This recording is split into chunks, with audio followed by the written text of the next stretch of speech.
నమస్కారం, welcome to 108 news Telugu. నా పేరు గౌరీ. ముందుగా బులెటిన్లో హెడ్లైన్స్. ఇక ఇందిరాగాంధీ భవన్ ఏఐసిసి నూతన కార్యాలయం ప్రారంభం. మకర సంక్రాంతి శ్రీశైలం మల్లన్న ఆలయానికి పోటెత్తిన భక్తులు. కంగనా నటించిన సినిమా ఎమర్జెన్సీకి తప్పని తిప్పలు. నాసిరకంగా పథకాలు స్పందించిన ఒలింపిక్స్ కమిటీ. ఢిల్లీలో ఏఐసిసి కొత్త కార్యాలయాన్ని సోనియా గాంధీ ప్రారంభించారు. ఆ పార్టీ అధ్యక్షుడు మల్లికార్జున ఖర్గే జెండా ఎగురవేశారు. ఈ కార్యక్రమంలో కాంగ్రెస్ దిగ్గజాలతో పాటు Telangana CM Revanth Reddy, TPCC chief Mahesh Kumar Goud కూడా పాల్గొన్నారు.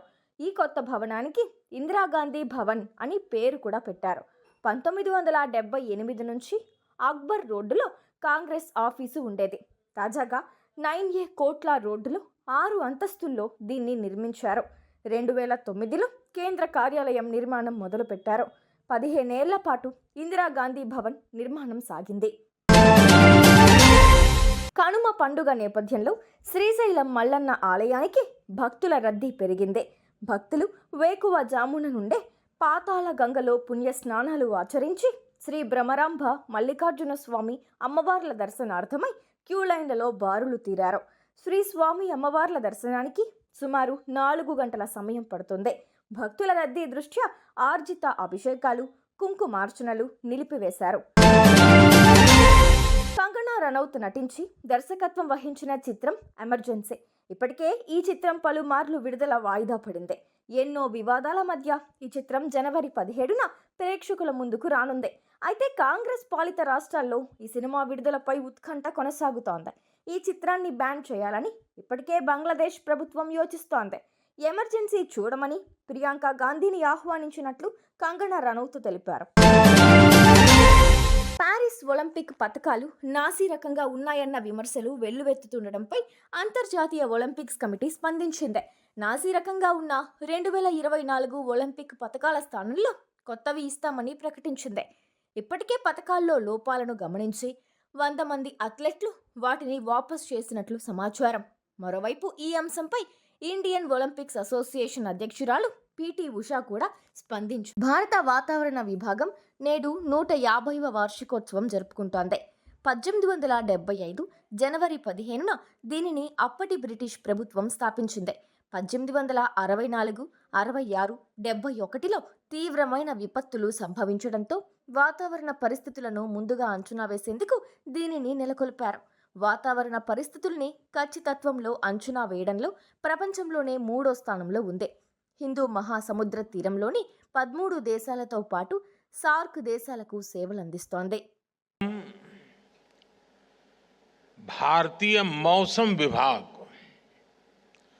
आईएमडी के 150 वर्ष सेलिब्रेट कर रहे हैं. आईएमडी के ये 150 वर्ष ये केवल भारतीय मौसम विभाग की यात्रा है ऐसा नहीं है. ये हमारे भारत में आधुनिक साइंस और टेक्नोलॉजी की भी एक गौरवशाली यात्रा है.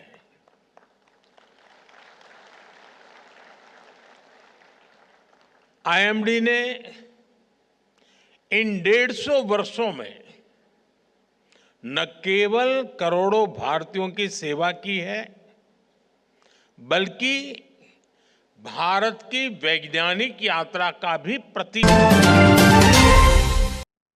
పాపులేషన్ మేనేజ్మెంట్ చాలా ముఖ్యమని సీఎం చంద్రబాబు తెలిపారు.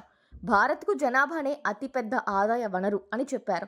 ఒకప్పుడు పాపులేషన్ కంట్రోల్ అని చెప్పిన తానే ఇప్పుడు పాపులేషన్ మేనేజ్మెంట్ గురించి చెబుతున్నానన్నారు. 4 పిల్లలు ఉంటే 400 ఎకరాలు ఉన్నట్లేనని, జపాన్, సౌత్ కొరియా లాంటి దేశాల్లో యువత లేక మన వాళ్ళను అడుగుతున్నారని పేర్కొన్నారు.